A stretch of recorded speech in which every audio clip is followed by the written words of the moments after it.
Let's continue with coronavirus chatter here, shall we? We kick off our coffee talk with this. St. Louis County is sounding the alarm this morning that it's going to run out of vaccine shots by the end of the day today if it doesn't get a new shipment. And all indications are there is no new shipment coming, not this week. The county health department tells News 4 that it has not received an allotment from the state in 2 weeks. So this is week number 3 now with no new shipments. And late last night, the county was told, don't expect any this week either. St. Louis County also tells us now that they have come to an agreement with some local hospitals to get about 2,000 doses, but that's not going to happen until later on this work week. County officials say that they can vaccinate 5,000 people a week if they've got the supplies to do so. So what's going on here? Well, not surprisingly, the county says it's up to the state how much is delivered, and then Governor Parson points fingers at the federal government. So my question, guys, is, and I thought this all along when we started hearing that you get the first dose and then you're given a card or an appointment time. What if the second one doesn't show up in time? What if maybe Thursday was your day to get dose number 2 and you're in the county and there are no doses to give you your second dose? Now what happens to those people in limbo?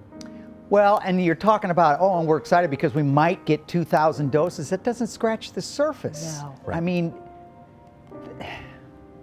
I don't even know where to go with this. It's very frustrating when so many of us, not all of us, but so many of us are anxious and willing to do what we have to do, wait our turn, try to be patient so that we get the people in front of us vaccinated who are priorities over us, but we can't get them vaccinated because there aren't enough. We can't figure out how to get it done. And Laura, I keep asking myself, is it really anybody's fault if there's just not enough vaccine to go around? Well, is that the question, though? Right. In other words, can we complain about having a shortage when I don't know of any other counties, at least nowhere close to here, that are dealing with a giant surplus of vaccines? No, it doesn't feel like they're being wrongly distributed. It just feels like they're still rolling it out and there's not enough to go around. Right. And we have to mention, it's not like they're making a pair of shoes or anything. This is a complicated process, and we want all the different companies to take their time and get it right. But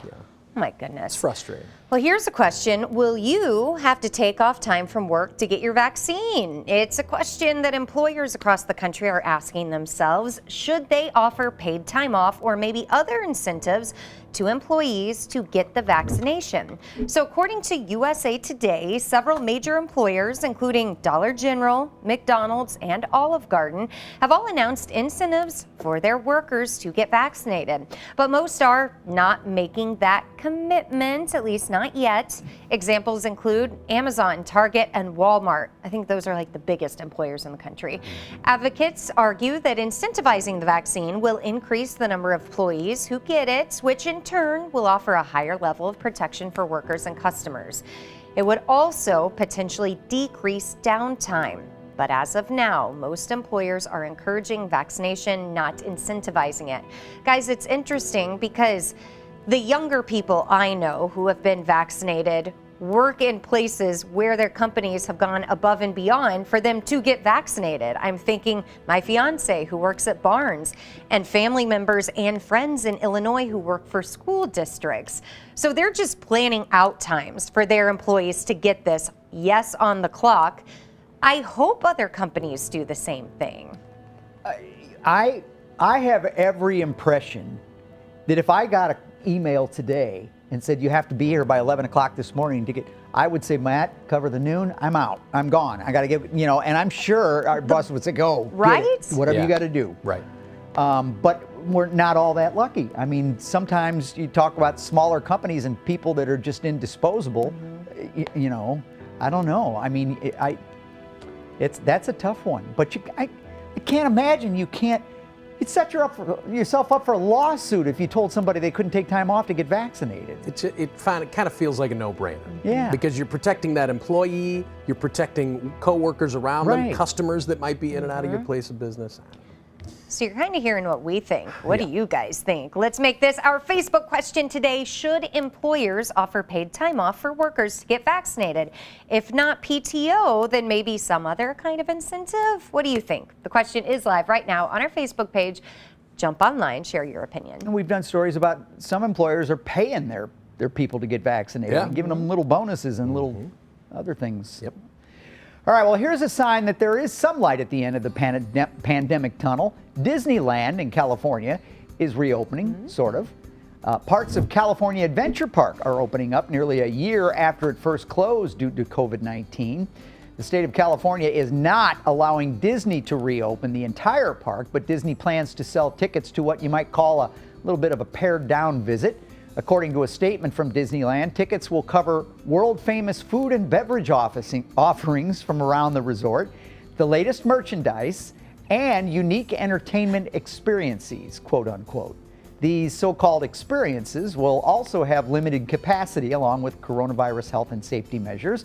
However, officials have made it clear that attractions will not be operating during this experience. So you see some stuff, you don't see other stuff, you grab a snow cone, you walk back to your car. Buy a t-shirt. Yep. Stuff like this, though, I mean, you're floating through the air in these rides, you're outside most of the time, you just have to stand in line, and that's, you know, you have to keep your distance for that, I guess. But I'm guessing all the sanitizing of the rides in between each group, don't you think?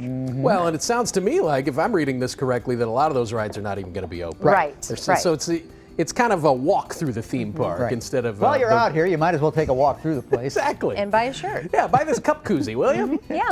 $20. Valentine's Day is Sunday, and if you have dinner plans, don't be afraid to split the bill with your date. At least that's according to a new survey.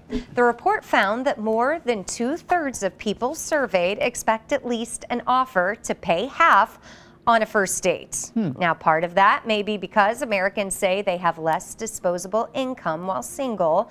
So splitting the bill does not necessarily mean the date is going downhill. This is going to be interesting. We're going to be discussing this one on today's Great Day Extra Live. GDXL kicks off on the Great Day Facebook page around 10:15. We hope you can join us and chime in. GDXL is brought to you by the Bommarito Automotive Group. I have a feeling all three of us will have big opinions on this. I think this is one of those things that changes with time, right? Social mores and the way society is. Yeah, that'll be a good conversation.